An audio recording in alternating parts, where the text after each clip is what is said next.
And we have our two doors painted. They should be dry by now. So basically, from outside, that's one door closed, and that's the second door closed. Of course, still no seal, but that's what it looks like. So let's go in, shall we? That's two door. Lights on. And we can go inside and close this door. And we close the second door. Obviously the doors still don't have any seal, and you can tell, I'm just going to open that door, by the amount of light that's coming in, they will tell you how much gap there is. So I'm just going to turn the light off so you can see, let me get over, so you can see light shining through from the door and how much light is inside. So you can still tell the state of the door. So I'm just going to close the second door. And as you can see, even though with no seal, it is absolutely dark. I mean, with my eyes, now that my eyes adjusted to the darkness, I can still see tiny bit of light coming in, and especially from the bottom, I can still see some light. But yes, so that sort of tells you how much sort of air gap there is. So once the seal comes in, oh, whoa, light. So once the seal is put in, basically it means no light coming in and no air movement. Soundproofed the doors. Okay, the camera is right at the back of the room, and I'm standing in the middle of the room and about a meter and a half or thereabouts, maybe about 2 meters away from the camera, and the door is another 2 meters away as well, or thereabouts. And I've got both doors open, so I'm just going to stay quiet so we can hear and enjoy the nature, all the sounds in my area outside this room.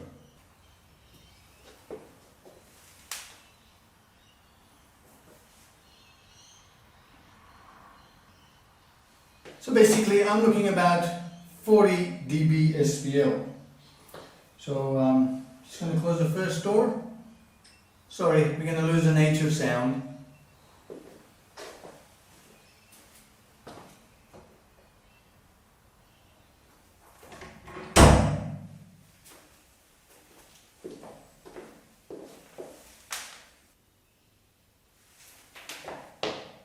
This rate, I'm actually getting 34 dB SPL, so about 6 dB down, which is good.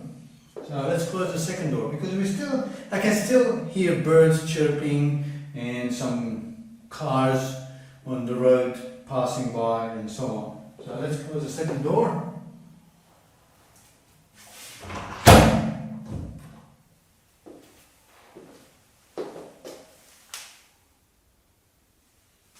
Okay, 33 dB, not much less than what it was, but that's probably the room ambience as well.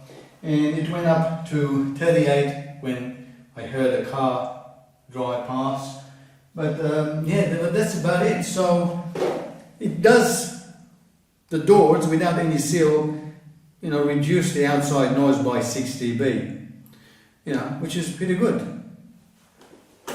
So not bad. So I guess time now to finish off the architrave, all the paints done, so that I can start moving in.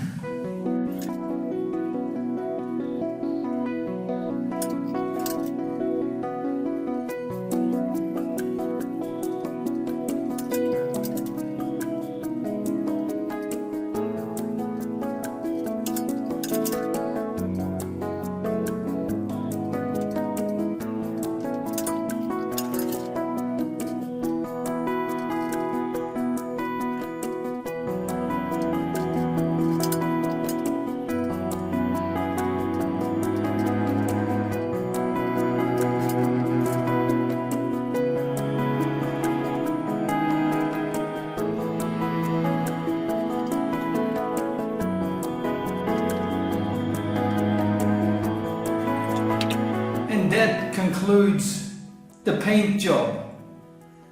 Now, time to move in. Okay, moving time. I have moved some of my equipment here already, which were loose. So I've got all my outboard gear here from the room, microphone stands, my acoustic panels right there. So there's quite a lot that I need to reconnect. And then on the other side I've got my music gear, so my keyboards, my amps and guitars and keys and whatsoever. So they're all here. So, let's have a look at some of the gear that will be connected. Some of my compressors, EQs, gates and so on here, some audio interfaces, and mics are here that need to be set up. And I do have PowerBright Pro as well.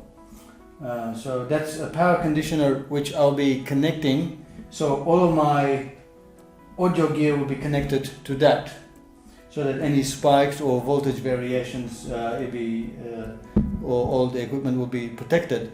I will actually get a UPS for my PC, which currently I don't have, but I think it's a good idea to have a UPS for the PC, but not the audio gear, just the PC. That way if the power fails, you know, then I've got enough time to shut down, save everything and shut down the program.